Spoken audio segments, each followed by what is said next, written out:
But in raw vegan cuisine, there's so many great ways to use it where it tastes so good. And that's why I really love raw cuisine in particular, because it allows for me to enjoy vegetables that I would normally hate in a Right. variety of really fun, interesting ways. I've tried the bacon, but Yeah. I use it in the air fryer. Yeah. Yeah. So it'd Uh, be basically the same thing, but instead of air frying, you would dehydrate. No, but the air fryer is, yes, that's what Yeah, I'm the saying. air But fryer is just faster. faster, but That's the it thing had when really you cook. It had really cook his stuff. Yeah, because it's cooking. But the thing is, and that's the thing, it's like it's slow cook versus fast cook. When we do a fast cook, we create more advanced glycation end products, which basically shorten our telomeres, which are the Mhm. caps at the ends of our DNA chromosomes. Hey, so that was just a little snippet of the last Memory Rescue Mastermind session we had in my Brain Health Breakthrough coaching program, which is specifically geared to helping individuals increase their energy, increase cognitive function, and drop the stress. But there's a heavy emphasis on raw foods. And if you are interested in learning more about raw foods, learning how to incorporate it into your life, maybe you're on a journey of releasing excess fat, or you want to improve your cognitive function, your blood pressure, your cholesterol, your hormonal health, we dive into all of these things. You also get one on one coaching, lots of recipes to try, and you get support, community support every week. So I will make sure to post the link in the description to this video so you can learn more about that program. But I did want to dive in just a little bit on what I was saying about raw vegan cuisine. And something that came to me recently was that I feel like raw gourmet cuisine is a dying art that needs to be retained and passed on because so many people haven't been exposed to it. They have no clue or idea all the variety of ways in which we can use healthy ways of eating raw fruits and vegetables manipulated in ways that still retain the nutrient value and all the enzymes that we need to function on an optimal level and to enjoy a variety of different flavors and textures and all sorts of things. This guy, this meat and potatoes guy, recently said to me something like, I don't know why vegans use the names of like non-vegan foods. Just call it something different. For example, because I went to a party and I brought a blueberry cheesecake, raw vegan blueberry cheesecake, and everybody enjoyed it. But I did ask them, does it taste like regular cheesecake? This tends to be my question of choice because I've never had actual original non-vegan cheesecake, but I know cheesecake is a big deal in America, right? They even have the Cheesecake Factory, so I'm assuming that they sell a lot of cheesecake. And this man was saying basically, why call it cheesecake? Why call things like we were making on in the Memory Rescue Mastermind session, we were making burgers. Somebody might say, why call it a burger? There's no animal in there. The concept, first of all, that concept is very limiting because why does an animal need to be slaughtered to call it a burger? It's on the one hand, I agree. I've agreed, like, there has been a time in my past where I felt like we should come up with our own names. But at the same time, I see the majority of folks, they're used to a thing, right? If you say spaghetti, anywhere in the world, people know what you're talking about. And I've learned different cultures, sometimes they have a more simplistic view of things, especially when it comes to Italian cuisine and stuff. And I'm very much a foodie.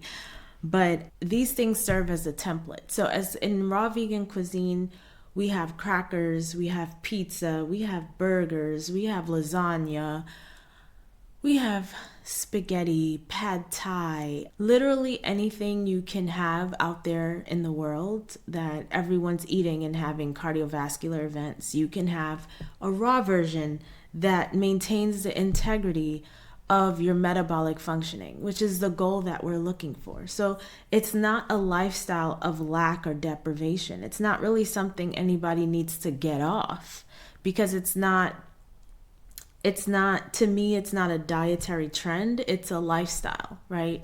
It's a life where you choose to live. You choose to have quality of life.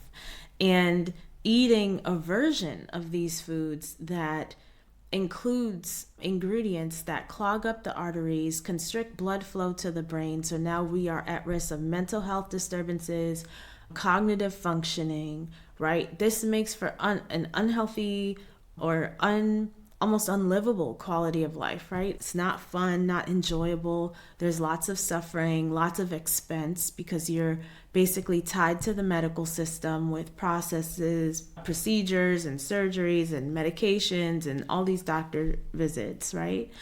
But beyond that, once our brain is impacted, then it can make for an unsafe home and unsafe communities. That's what we're seeing out in the wild right now. And so I feel for all the raw foodies out there who are making recipes, who are continuing to teach people how to make these dishes, I honor and respect you. I see there are raw food restaurants that I used to enjoy that no longer exist. And the pandemic has really impacted these businesses, and vegan businesses on a whole have been heavily impacted, right? Some of them are starting to serve meat. Others are just shutting down completely. So the financial sustainability of these businesses, these brick and mortar food businesses that are selling healthy foods, it's very difficult. It's not like going to Popeyes or McDonald's, because you're talking about perishable product, high quality, so it's high expense for the business. And people aren't willing to invest. Not everybody, basically. That's not something that most people are used to, investing in their health, in the quality of their nutrition. And so sometimes, especially in certain jurisdictions, it doesn't really work, right? As a business model to have a brick and mortar. And then you have these small communities of people who are health conscious, and they want it, and they want that healthy food to be more accessible, more like feasible for them, because they're working so many different jobs, they have kids, all of these things, all of these responsibilities. But our capitalistic society that is not really focused on brain health or health in general, it makes it difficult. The business model doesn't really quite work that well. That's why it's important for us to learn how to make these foods for ourselves. Take the time out to actually prep. There is time, right? But it's enjoyable time. I find that time that I food prep, time spent away from the computer. Yes, the computer is how I make money. That's how I survive. And at the same time, I can't be plugged in to devices and EMF frequencies like all day long, that I physically get sick. So I need a break. And staying plugged into these devices, that causes eye strain and all sorts of things. So we need a break. Some of these devices are causing chronic stress on our bodies. And taking a break to actually put your hands into the food, make something healthy for yourself, even if it's one meal a day, right? That one meal a day can trigger a whole lifestyle of changes, right? I started with one. When I made the decision to go vegan back in 2008, I had my final meal of, I think it was like buffalo wings or something, or no, it wasn't wings. Buffalo like drumsticks or something like that, or hot drumsticks. It was like chicken at Whole Foods in the Bay Area that I used to eat all the time. And I loved it. And I decided that I was going vegan for health reasons. Some of you already know my story. And I had that one last ceremonial meal. This is going to be it. And then I'm focused on taking care of myself so I don't end up in the same painful situation as my grandmother, because why? I care about myself. I don't like pain. And if I can save myself from that, then I'm going to do that, right? Her death is not going to be in vain, because I'm learning from this experience and I'm going to make a different choice. And me making that different choice has had cascading impact on my family and their health. I'm very proud to say that my mom is in her early 70s and she's taking care of people, right? Because she's physically able. She's able to travel. She's able to tend to people. She works out. She takes care of herself. She's eating well. And she's not taking a whole bunch of pharmaceutical drugs, right? She's having a quality of life and she's able to engage in life in the ways that she wants to, right? She has freedom and independence. She still has her driver's license. She's driving around, going to church, active in the church, traveling to take care of her son. She's doing all the things she wants to do in her early 70s, right? She's not being held back.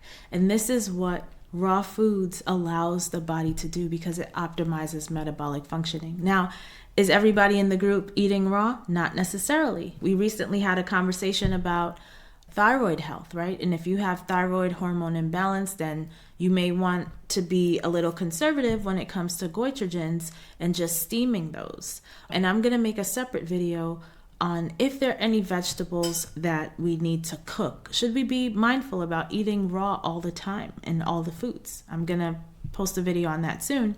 But I take a bio-individual approach as a coach, right?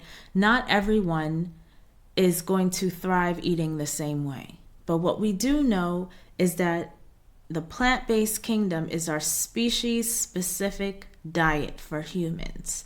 This is how you want to eat in order to achieve longevity and to actually nourish your metabolic functioning, the actual cells of your body, the mitochondria. This is how we are optimizing energy through plants, right? Because this is how our body works. This is what our body needs. And the literature backs it up. And there's a lot of different ways. My mom mentioned in the clip bacon. This is not from animals. This is from eggplant, right?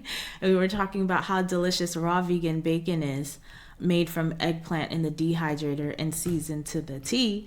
And she mentioned that she's done it in the air fryer. And we have all of these different options available to us for depending on where we are in our health journeys and the different tastes and textures that we enjoy. We can experiment and play around with all of it, right? So I really encourage you all to check out my free webinar that's in the description below so you can learn more about the program. And because I really want you to know you don't have to do this journey alone. Inside the Brain Health Breakthrough Coaching Program, you'll learn how to transition to a raw lifestyle that supports brain health, excess fat release, and steady energy without the confusion or overwhelm.